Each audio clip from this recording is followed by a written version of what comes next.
Good morning, everyone. Welcome to this channel. In this channel, these are the answer of Julius Caesar, class ninth, ICSE 2024. First question is Brutus. It must be by his death. And for my part, I know no personal cause to spurn at him. But for the general, he would crowd how that might change his nature. Where is Brutus? Why is Brutus unable to sleep? Brutus is in his orchard. He is unable to sleep because his mind is disturbed at the thought of Caesar becoming a tyrant and the design of conspirator to kill Caesar. Whose death is Brutus speaking about? What are the Brutus' fear about the change in his nature? Brutus is speaking about the Caesar's death. Once he feared that Caesar's nature will change as he is crowned, because his vast power will turn his head and he will become tyrannical. How what danger does Brutus foresee if the person is crowned king? What does this reveal about Brutus' nature? Brutus foresees that Brutus will be tyrannical. Caesar will be tyrannical if he is crowned. It reveals that Brutus, so Caesar's friend, is lover of republicanism. What example does Brutus cite to express his fear? Mention any two. First, Brutus compares Caesar to the serpent's egg. If it is hatched, it will surely bite. So it should be killed before it comes out of its egg. Second, an ambitious person like Caesar is humble during his struggle but turns haughty. Who enters after the extract? What does he bring to Brutus? Where had he found the object? Lucius enters after this extract. He brings a sealed paper.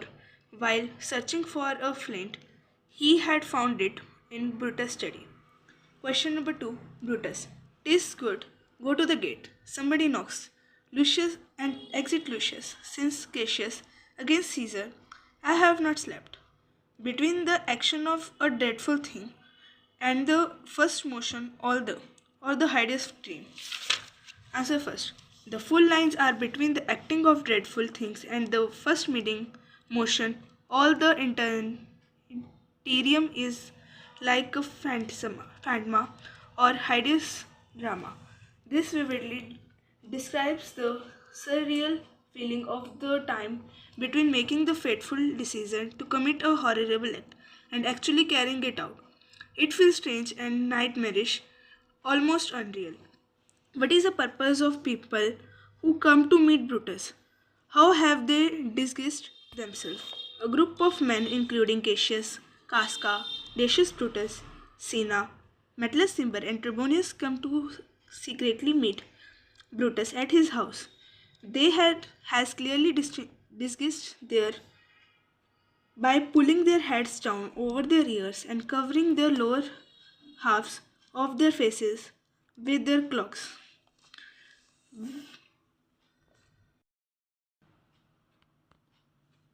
What does Brutus say about conspiracy? What advice does he give? When they first arise, Brutus remarked that conspiracy should only creep around at night, since it is so evil, saying, O conspiracy, shunt though to me, show thy dangerous, bro by night.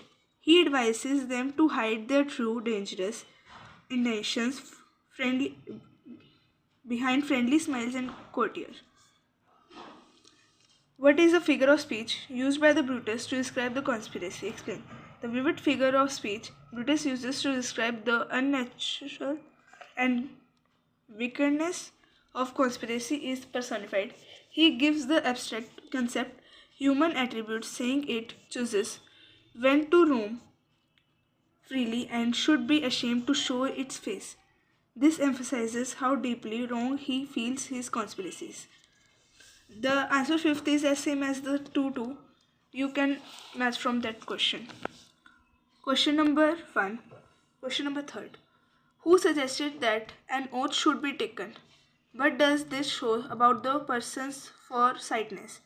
Cassius is the one who suggests that the conspiracy should all take a formal oath together, blindly binding them in their plot to kill Caesar. This demonstrates Cassius' greater political acumen and foresightedness in wanting to secure the men's loyalty to their cause.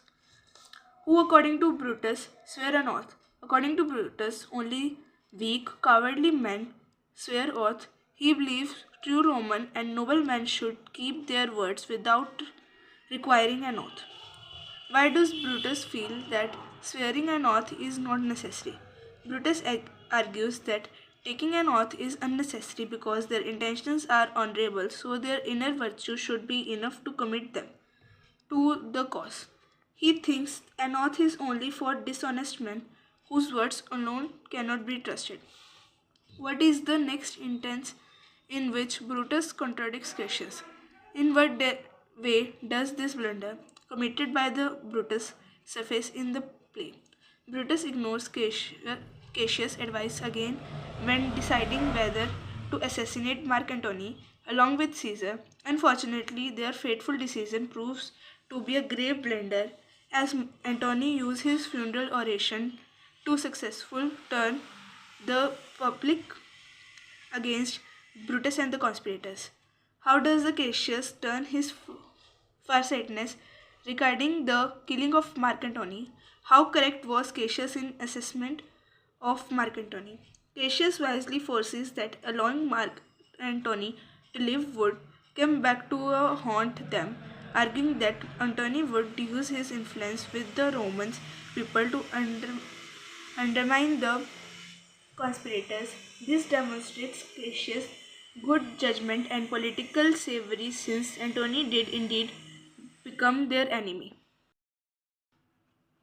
This is the first half of Act 2 Scene 1. Next will be uploaded soon. Thank you.